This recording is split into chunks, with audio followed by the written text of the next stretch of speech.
தவளை தன் வாயால் கெடும் அப்படின்ற பழமொழி வந்து பாத்தீங்கன்னா நீங்க எல்லாருமே கேள்விப்பட்டிருப்பீங்க. அதுக்கு ஒரு மிக சிறந்த உதாரணமா இப்போது யார் இருக்கிறாங்கன்னு பாத்தீங்கன்னா நம்முடைய ராகவா லாரன்ஸ்.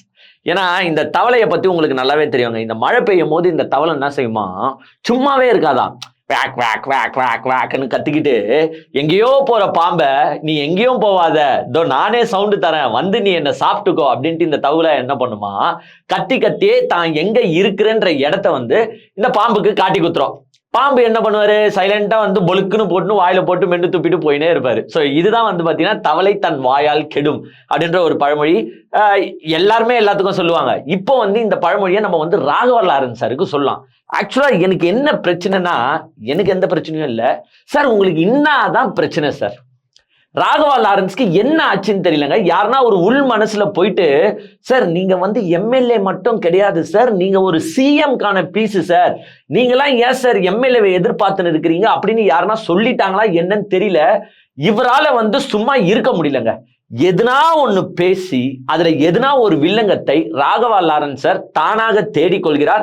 ஏங்க இந்த வீடியோக்கு முன்னாடியே நான் தெளிவா சொல்லிடுறேன், நான் வந்து ராகவா லாரன்ஸோட இந்த சமூக சேவைகை செய்யறாரு பாருங்க, அதோட மிகப்பெரிய ஃபேனுங்க.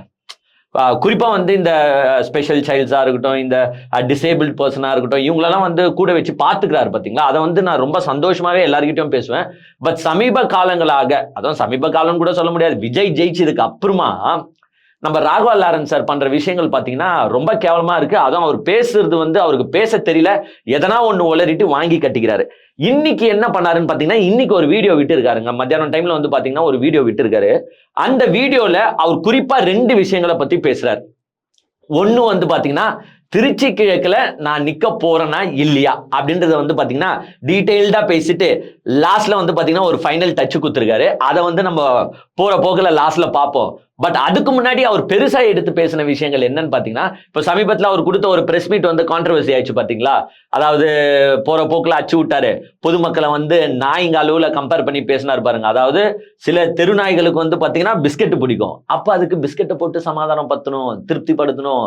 சில தெருநாய்களுக்கு வந்து பாத்தீங்கன்னா பிரியாணி தான் பிடிக்கும், அப்ப அந்த தெருநாய்களுக்கு பிரியாணி போட்டு தான் அதை வந்து சாந்தப்படுத்தணும் அப்படின்ற டோன்ல வந்து பாத்தீங்கன்னா பேசியிருந்தாரு. அது வந்து பொதுமக்கள் மத்தியில வந்து பாத்தீங்கன்னா பெரிய எதிர்ப்பலையை உருவாக்கிச்சு ராகவா லாரன்ஸ்க்கு எதிரான்னு சொல்லலாம். என்னடா இந்த மனுஷன் இவ்வளவு பிள்ளைகளை வளர்க்கிறாரு, நல்லா பாத்துக்கிறாரு அப்படின்லாம் சொல்றாங்க, பட் போற போக்குல இப்படி பேசிட்டு போறாரு அப்படின்றத வந்து எல்லாரும் பெருசா எடுத்து பேசினாங்க. அதற்கு ஒரு விளக்கம் தரும் ஒரு வீடியோவை தான் இன்னைக்கு ரிலீஸ் பண்ணியிருக்காரு. பட் இன்னைக்கும் வந்து பாத்தீங்கன்னா அகைன் கான்ட்ரவர்ஷியலா பேசுறாரு. அதனாலதான் எனக்கு வந்து ஒரே மனம் வந்து அப்படியே ஒரு மாதிரி இருக்கு. ஏன்டா என்ன ஆச்சு இந்த மனுஷனுக்கு, ஏன் இப்படி பேசிட்டு இருக்காரு? ஏன்னா இன்னைக்கு பேசும்போது சொல்றாரு, ஒரு கூட வந்து பாத்தீங்கன்னா ஒரு ஸ்பெஷல் சைல்டு, ஒரு டிசேபிள் பர்சன் இருக்காருங்க, ஒரு கூட. இவர் வந்து அவரை வந்து இவர் தான் பாத்துக்கிறாரு, இவர் தான் வளர்த்துக்கிட்டு வராருன்னு வச்சுக்கோங்க. அந்த ஸ்பெஷல் சைல்ட கூட வச்சுக்கிட்டு இவர் சொல்றாரு, இதெல்லாம் என் சொந்த வீட்டுல வளர்க்குறேங்க, நான் ஃபர்ஸ்ட் வாங்கின வீட்டுல வளர்க்குறேன். ஆமா, இதையெல்லாம் என் சொந்த வீட்டுல நான் வளர்க்குறேன். ஏங்க literally the same word used. இதெல்லாம் என் சொந்த வீட்டுல வளர்க்குறேன் அப்படின்ற மாதிரி வந்து பாத்தீங்கன்னா பேசிருக்காரு. இதை எல்லாம் என் சொந்த வீட்டுல வளர்க்குறேன், இதை நம்ம எப்படி பாக்குறது நீங்க சொல்லுங்களேன். ஏங்க இந்த ஸ்பெஷல் சைல்டா இருக்கட்டும், இந்த டிசேபிள்டு பர்சனா இருக்கட்டும், இந்த வந்து டிஃபரண்டேபிள் பர்சனா இருக்கட்டும், இந்த மாற்றுத்திறனாளிகளையே நம்ம எல்லாருமே என்ன சொல்லுவோம்னு பாத்தீங்கன்னா கடவுளின் பிள்ளைகள், காட்ஸ் ஓன் சில்ட்ரன் அப்படின்னு தான் வந்து பாத்தீங்கன்னா இந்த ஸ்பெஷல் சைல்ட்ஸ் எல்லாரையும் நம்ம எல்லாரும் கம்பைன் பண்ணியே சொல்லிடலாம். மாற்றுத்திறனாளிகள் மொத்தத்தையுமே என்ன சொல்லுவாங்கன்னு பாத்தீங்கன்னா கடவுளின் பிள்ளைகள் அப்படின்னு சொல்லுவாங்க. அந்த கடவுளின் பிள்ளைகளை நம்ம யாருன்னா இது அதுன்னு பேசுவோமா? எங்க வீடியோல அவரு இவரு அவருன்னு அப்பப்போ பேசுறாருன்னு கூட வச்சுக்கோங்க. ஆனா சொல்லும் போது இதெல்லாம் நான் என் வீட்டுல வளர்க்குறேன், என் சொந்த வீட்டுல வளர்க்குறேன், இது எப்படி மீன் ஆகும்? நம்ம என்ன நாயா வளர்க்குறோம், இல்ல பூனையை வளர்க்குறோமா, இல்ல எதுனா விலங்குகளை வளர்க்குறோமா? நம்ம வந்து இது அதுன்னு பேசுறோம். அதுவும் இவ்வளவு வருஷமா இந்த குழந்தைகளை நீங்க பராமரித்து வரீங்க, வளர்த்துட்டு வரீங்கன்னே வச்சுக்கோங்க. இவ்வளவு வருஷமா அந்த குழந்தைகளை வளர்க்குறீங்க, அவங்கள இது அதுன்னு மீன் பண்ணி பேசுறதுக்கு மத்தவங்க வேணா பேசலாம். ஏங்க மத்தவங்களுக்கு அந்த வளர்ப்போட வலி தெரியாது, அவங்களை எவ்வளவு டேக் கேர் பண்றோன்ற வலி தெரியாது. நீங்க அதே ஃபீல்டுல இருக்கிற ஒரு மனுஷன் இதுன்ற வார்த்தையை எப்படி யூஸ் பண்ணுவீங்க மிஸ்டர் லாரன்ஸ்? என் வீட்டுல வளர்க்குறேன்னு எப்படி சொல்லுவீங்க? வளர்க்குறேன், வாட் இஸ் தட் வளர்க்குறேன்? ஏங்க நம்ம ஓன் பிள்ளைகளை வளர்க்குறோம்னா கூட நான் என் குழந்தைகளை வளர்க்குறேன்னு சொல்லலாம். நான் என் பிள்ளைய வளர்க்குறேன்னு சொல்லலாம். பட் மற்ற பிள்ளைகளை நம்ம வளர்க்கும் போது அந்த வளர்க்குறன்ற வார்த்தை வந்து ரொம்ப லோவா ஃபீல் ஆகும். நீங்க என்ன சொல்ற, அந்த பிள்ளையையும் நான் பார்த்துக்கிறேன், நான் தான் பார்த்துட்டு வரேன், அந்த மாதிரி வார்த்தைகள். ஏங்க வார்த்தையில இப்ப நான் பேசும்போதே சில வார்த்தைகள் ஸ்லிப்பாகி வேற கருத்துக்களை கூட உருவாக்கி தரலாம். நானே பார்த்து தான் பேசுறேன்னு வச்சுக்கோங்க. இந்த மாதிரி ஆட்கள், இவங்கள மாதிரி ஒரு பெரிய ஆட்கள் இந்த ஃபீல்டுல இருக்கிறவங்களாம் வார்த்தைகளை பார்த்து அவர் வந்து, நான் இதை சொல்லிட்டோம், நானே சொல்றேன், அவர் பர்டிகுலரா மீன் பண்ணி அவங்கள இது அதுன்னு பேசணும்னு பேசியிருக்க மாட்டாரு. ஏன்னா எனக்கு புரியுது அவரோட ஃப்ளோல வந்து பாத்தீங்கன்னா இவங்களுக்கு பதிலா இதன்னு சொல்லிட்டாருன்னு கூட வச்சுக்கோங்க. பட் அதை கேட்கிற மக்களுக்கு எப்படி இருக்கும்? ஏங்க இப்பத்தி காலத்துல அந்த பிட்டை ஒண்டி கட் பண்ணி போடுவாங்க. இதெல்லாம் என் வீட்டுல வளர்க்குறேன், நான் வாங்கின சொந்த வீட்டுல வளர்க்குறேன் அப்போ அப்படின்னு போகும்போது அந்த வார்த்தைகள் எப்படி போய் சேரும்? இது மிஸ்டர் லாரன்ஸ்க்கு புரியுதா இல்லையா, இல்ல கான்ட்ரவர்சியை தேடணும்ட்டு எதனா பண்ணிட்டு இருக்காரான்னு எனக்கு தெரியல. அது நான் நோட் பண்ண ஒரு விஷயம். பட் நானே சொல்றேன், அவர் வாண்டடா அதை சொல்லியிருக்க மாட்டாரு, மேபி ஒரு ஃப்ளோல சொல்லியிருப்பாருன்னு கூட வச்சுப்போம். சரி, கண்டென்ட்டுக்குள்ள போயிடுவோம். இன்னைக்கு வந்து அதாங்க 2 விஷயங்க. ஒண்ணு வந்து திருச்சி கிழக்கு, இன்னொன்னு வந்து இந்த பிரஸ் மீட். திருச்சி கிழக்கு வந்து நம்மளுக்கு தெளிவா தெரிஞ்சு போச்சு.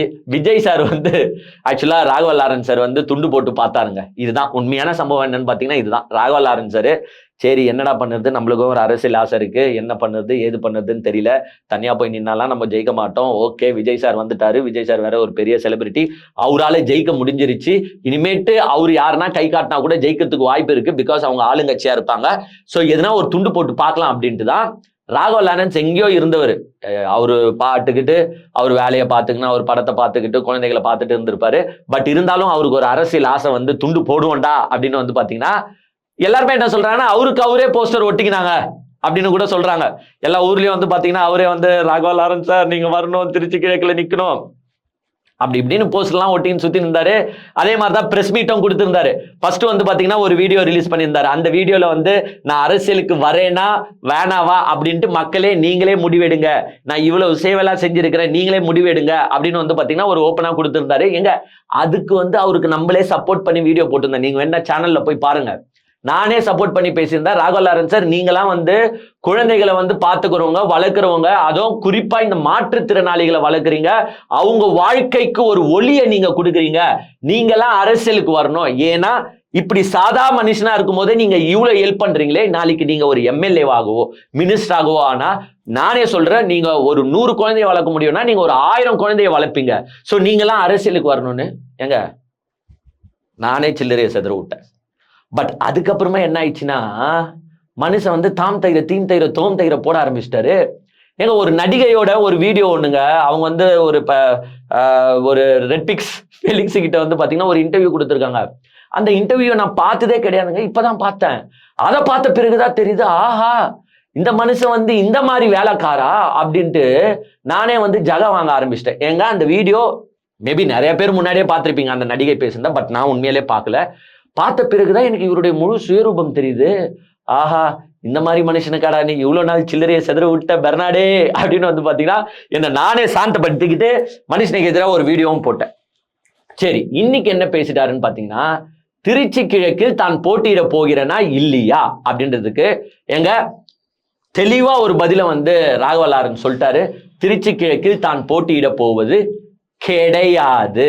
அதாவது விஜய் சார் கிட்ட நான் துண்டு போட்டு வச்சேன், பட் அந்த துண்டை விஜய் சார் மதிக்கவே இல்லை, ஏன் கண்டுக்க கூட இல்லை. ஏன்னா லாரன்ஸ் என்ன நினைச்சாருன்னா நம்ம வந்து இப்படி பேசின உடனே விஜய் சார் நம்மளை கூப்பிடுவாரு, நம்மளை மீட் பண்ணுவாரு, நம்மளுக்கு ஒரு அங்கீகாரம் கொடுப்பாரு, நம்மளுக்கு ஒரு போஸ்டிங் கொடுப்பாரு, திருச்சி கிழக்குல நீ ஏன் நில்லு லாரன்ஸு அப்படின்னு விஜய் சார் சொல்லுவாரு அப்படின்னு ராகவ லாரன்ஸ் சார் எதிர்பார்த்தாரு. அதுக்காக தான் விஜய் சாருக்கு வந்து கூஜா தூக்குற மாதிரி ஒரு வீடியோவையும் ரிலீஸ் பண்ணாரு. பட் என்ன ஆச்சுன்னு பாத்தீங்கன்னா அந்த சைட்ல இருந்து இது ஒன்லி வந்து பாத்தீங்கன்னா ஒன் சைட் கம்யூனிகேஷனா இருந்திருக்கு. அந்த சைட்ல இருந்து எந்த கம்யூனிகேஷனும், அதாவது எந்த ஒரு அப்ரூவலும் வந்து பாத்தீங்கன்னா ராகவ லாரன்ஸ்க்கு வரல. மனுஷன் டென்ஷன் ஆயிட்டாப்ல.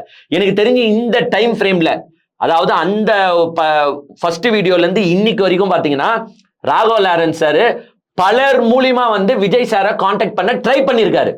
இல்லைன்னா இந்த ஒரு எக்ஸாஷன் லெவலுக்கு வந்து போயிருக்க மாட்டார் ராகவ லாரன்ஸ் சார். ஸோ பல பேர் மூலியமா விஜய் சாரை ரீச் பண்ணுறதுக்கோ இல்லை அட்வான்ஸ் புக்கிங் பண்ணுறதுக்கோ ஏதோ ஒன்று ட்ரை பண்ணியிருக்காரு. But everything have ended up in failure. அந்த ஃபெயிலியரால ராகவ லாரன்ஸ் என்ன சொல்றாருன்னா, இன்னைக்கு ஒரு முடிவு எடுத்து, இல்லைங்க திருச்சி கிழக்குல நான் போட்டி போட போவது கிடையாது அப்படின்னு சொல்லிட்டு, ஏங்க அந்த மனுஷனுக்கு அரசியலே தெரியலங்க. ஏங்க ஒரு பில்டப்புக்கு நான் போட்டியிட மாட்டேனோ சொல்லிட்டு அவரே அசிங்கமும் பத்திக்கிறாரு. அதாவது விஜய் சார் யாருக்கு தான் சீட்டு கொடுப்பாரு? ஏங்க திடீர்னு வந்த எனக்கு சீட்டு கொடுப்பாரா? இல்ல அந்த கட்சிக்காகவே அவரு ரசிகர் மன்றமா இருக்கும் போதே அவருக்காக பாடுபட்டு போராடி வந்தா அவங்களுக்கு எல்லாம் சீட்டு கொடுப்பாரா?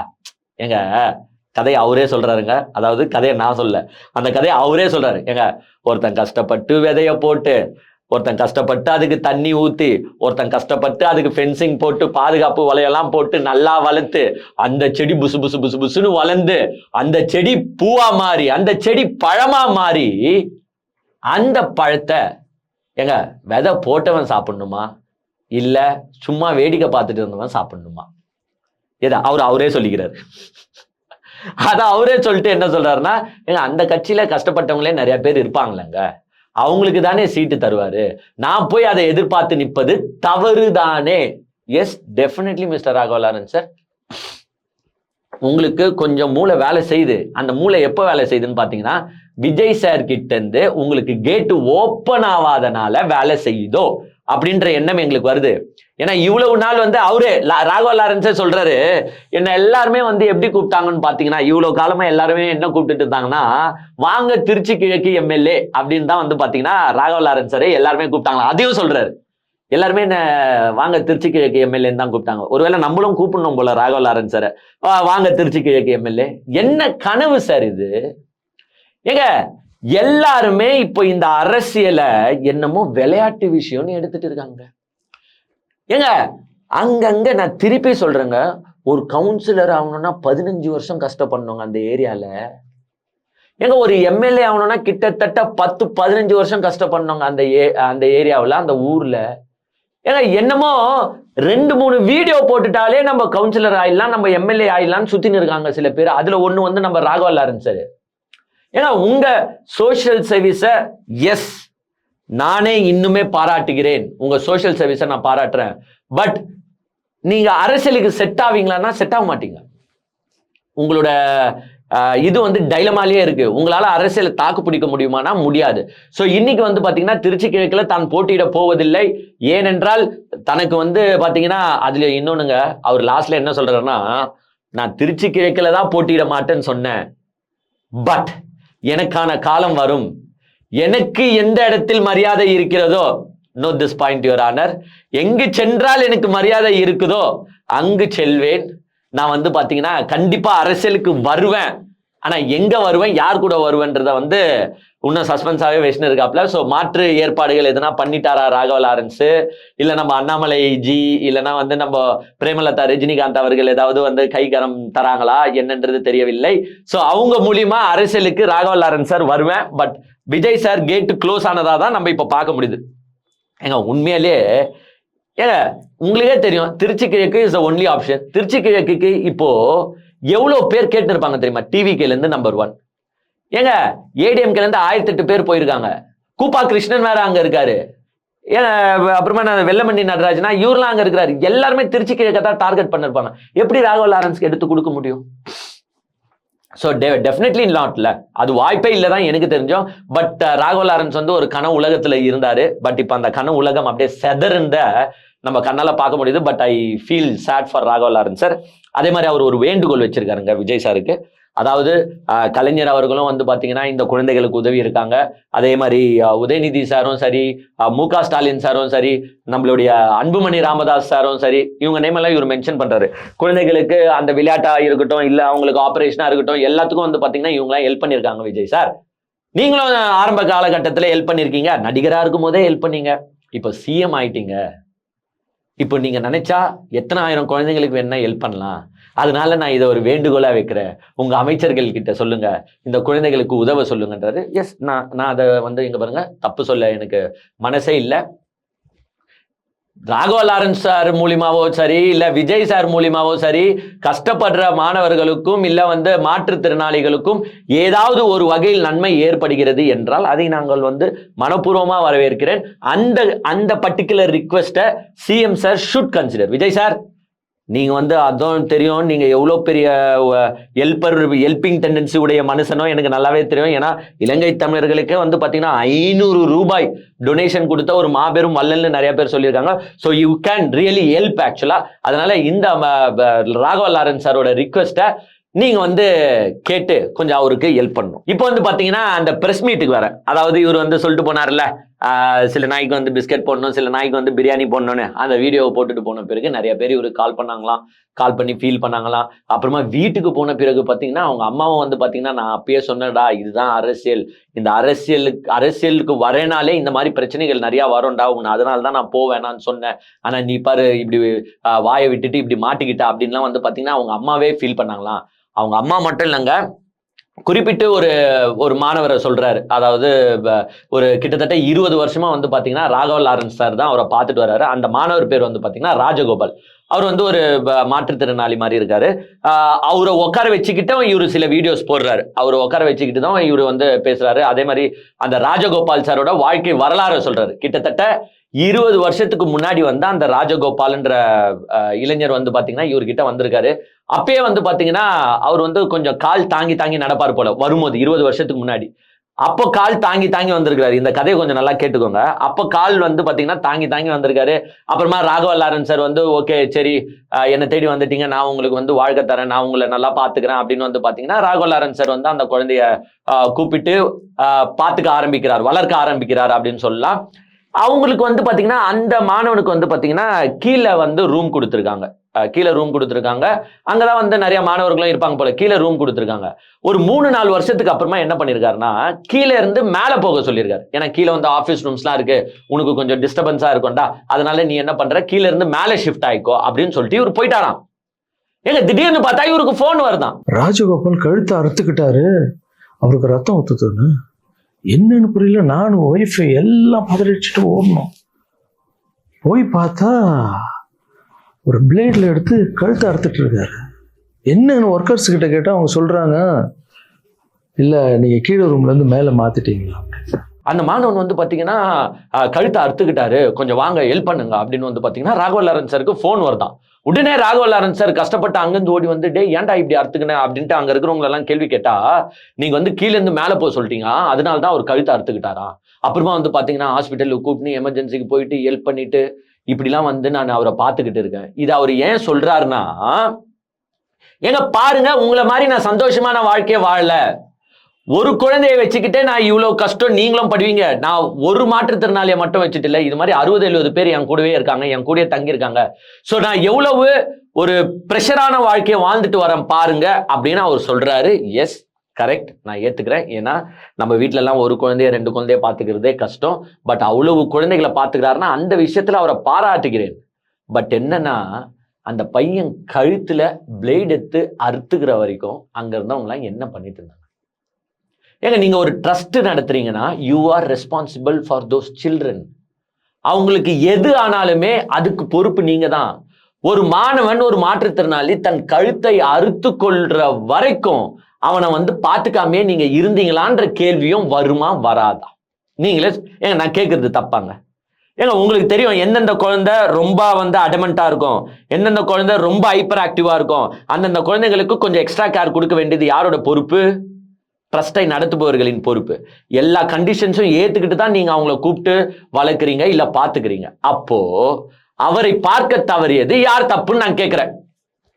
உங்க தப்பு தானே. உங்க தப்புனா ராகவா லாரன்ஸ் சார்னு இண்டிவிஜுவலா சொல்ல, அவங்க ட்ரஸ்டோட தப்பு. 2வது விஷயத்திலயும் மாற்றாரு. என்னன்னா அவரே சொல்றாரு, நல்லா நடந்திருந்த பையன் வெளியே போவாதுன்னு சொன்னா என்ன கேட்காம ஏதோ வெளியே போயிருக்காரு. ஏதோ ஒரு இடத்துல போய் விழுந்து பேக் போன் அடிபட்டுருச்சு.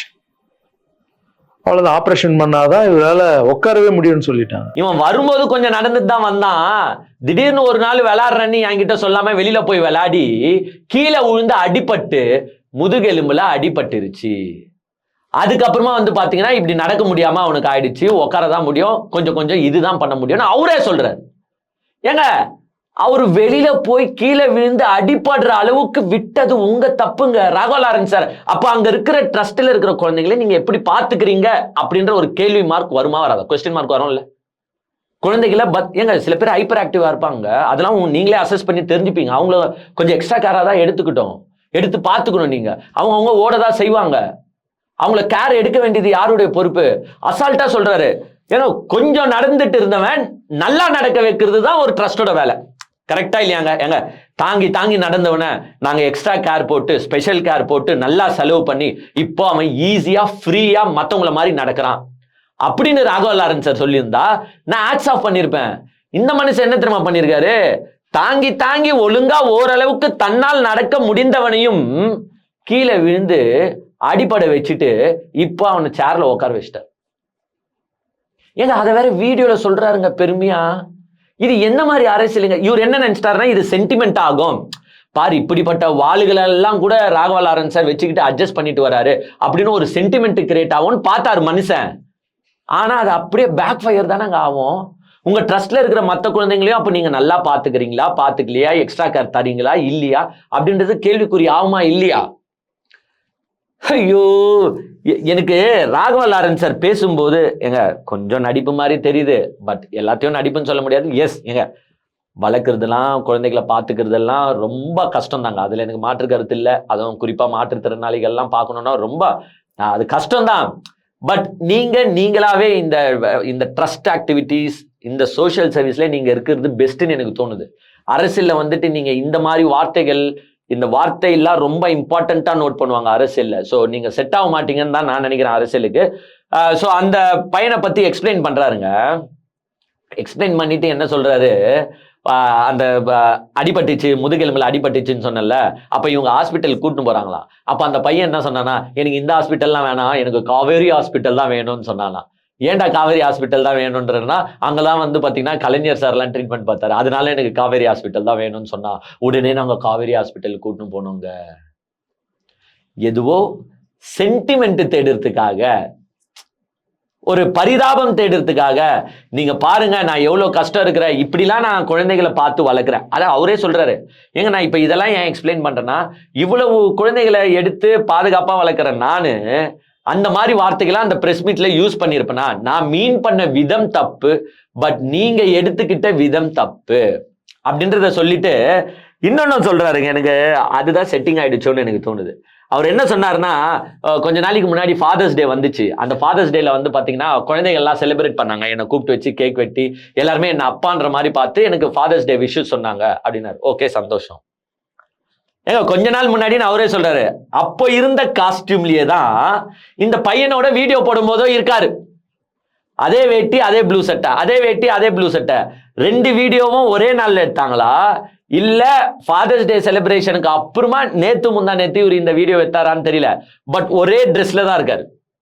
ஸோ எனக்கு சந்தேகமா இருக்கு, ஒருவேளை ஃபாதர்ஸ் டே செலிப்ரேஷன் முடிச்சுட்டு உடனுக்குடன் அந்த வீடியோவை அப்பயே எடுத்துட்டு இதை ஃபாதர்ஸ் டேன்னு சொன்னா நல்லா, ஐ மீன் அன்னைக்கே எடுத்த வீடியோன்னு சொன்னா நல்லா இருக்காதுன்னு மாத்து அப்பயே ரெக்கார்ட் பண்ணி வச்சுட்டு நம்ம போடுற அன்னைக்கு போடலாம் அப்படின்னு வச்சுட்டாங்களோன்ற ஒரு சந்தேகம் வந்து பாத்தீங்கன்னா இதுல வந்துச்சு. அப்புறமா வந்து பாத்தீங்கன்னா அந்த ஸ்டூடெண்ட்டே வந்து பாத்தீங்கன்னா அவர் பேச வைக்கிறாருன்னா அவரா ஆசைப்படுறாரு, நான் பேசணும், உங்களை பத்தி நான் பேசணும் அப்படின்றாரு. பட் எஸ், அஃப்கோர்ஸ் சில விஷயங்கள் ராகவா லாரன்ஸ் சார் சொல்லி கொடுத்துதான் பேசுற மாதிரி தான் இருந்துச்சு. இவரு வேணா டேய் பேசாதரா, நீ அழுவாதரான்றாரு. அவர் இல்ல நான் பேசணும், நான் அழுவணுன்ற மாதிரி பேசுறாரு. பட் அதுல நம்ம கமெண்ட் பண்ண விரும்பலங்க. ஏன்னா அவங்களோட வலிகள் வேதனைகள், அந்த குழந்தையோட வலி வேதனை, ஏங்க என்னதான் ஒரு இளைஞரா இருந்தாலும் அவரை நம்ம குழந்தைன்னு தான் சொல்லணும். அந்த குழந்தையோட வலி வேதனை எல்லாம் நம்ம யாருமே ரீப்ளேஸ் பண்ண முடியாது. ஏங்க 2 கை 2 காலு 2 கண்ணு, மூளை நல்ல வளர்ச்சி, இவனுங்களே வந்து வாழ்க்கையில எப்படி இருக்கிறானுன்னு பார்த்துன்னு தான் இருக்கிறீங்க. எல்லாமே ஏழ்றைகளா இருக்கிறானுங்க. இன்னைக்கு கொலை செய்யறவன், கொள்ளடிக்கிறவன், ரேப் செய்யறவன்லாம் எல்லாமே நல்லா இருக்கிறவன் தான். ஆனா அவன் அவ்வளோ தவறுகளை செஞ்சுட்டு இருக்கான். நல்லது செய்யறவங்களும் இருக்கிறாங்க. பட் இந்த குழந்தைகளை நினைச்சு பாருங்க, அவங்களுக்கு சில பேர் கை வராது, சில பேர் கால் வராது. ஆனா இவங்களுக்கெல்லாம் கை கால் மூளை வளர்ச்சி நல்லா கொடுத்துருந்தா இவங்கெல்லாம் வந்து ஒரு வாழ்க்கையின் சாதனையாளர்களா மாறி இருப்பாங்க. எல்லாமே நல்லா இருக்கிறவன் தப்பு பண்ணிட்டு இருக்கான். பட் கொஞ்சம் கொஞ்சம் பிரச்சனையா இருக்கிற இவங்கெல்லாம் எதுனா ஒரு வகையில நம்மளுக்கு நல்லது நடந்துராதோ அப்படின்ற ஏக்கத்தோட இருக்கிறாங்க. நல்லா இருக்கிறவன் இவங்கள மாதிரி ஆட்களை பார்த்து திருந்தணும். சே, நம்மளுக்கு கடவுள் வந்து நல்ல கை கொடுத்திருக்காரு, நல்ல கால் கொடுத்திருக்காரு, நம்ம எந்த கெட்ட செயலும் செய்யக்கூடாது. ஒருவேளை நம்மளும் அப்படி பிறந்திருந்தா நம்மளும் எப்படி இருந்திருப்போம் அப்படின்னு நினைச்சாலே போதுங்க. இந்த உலகத்துல தப்பே நடக்காதுங்க, எல்லாமே நல்லதா தான் நடந்துட்டு இருக்கும். கடவுளோட வரப்பிரசாதம் உங்களுக்கு கிடைச்சிருக்குன்னு ஃபர்ஸ்ட் நினைக்கிறோம். ஏங்க ஏழை பணம் துட்டு கிட்டு அதெல்லாம் நெக்ஸ்ட்டுங்க. கை காலு மூளை உடம்பு நல்லா இருந்தா போதும், அதுவே உங்களுக்கு கிடைத்த மிகப்பெரிய வரம். அந்த பையன் பேசும்போது எனக்கு அது அந்த தாட் தான் வருது. சே நம்மளுக்கு நல்லா கடவுள் கொடுத்துருக்காரு, ஃபர்ஸ்ட் அதுக்கு நன்றி சொல்றா, காசு இல்லைன்னா கூட நெக்ஸ்ட்டா அப்படின்ற மாதிரி தான் இருக்கு எல்லாருமே. ஏங்க எனக்கு இந்த மாற்றுத்திறனாளிகள் இவங்களெல்லாம் பார்த்தாலே எனக்கு வந்து ஒரு விதமான மன கஷ்டம் ஆப்வியஸ்லி ஏற்பட்டுரும். ஏன்னா நம்ம என்ஜாய் பண்ற மாதிரி இவங்களால இந்த உலகத்தை என்ஜாய் பண்ண முடியலையே, கடவுளே ஏன் இவங்களை இப்படி படைச்சிட்ட அப்படின்ற ஏக்கம் எனக்குள்ள வந்துடும். ஸோ அந்த பையன் பேசுறதை வச்சு நான் கமெண்ட் பண்ண விரும்பல. But yes, Raghava Lawrence sir வந்து பாத்தீங்கன்னா இன்னுமே வந்து பாத்தீங்கன்னா அந்த டைலமா ஸ்டேட்டஸ்லயே இருக்கிறாரு, என்ன பண்ணுறதுன்னு தெரியல. ஆனா விஜய் சார் கேட்ட மூடு வந்து தெளிவா தெரியுது.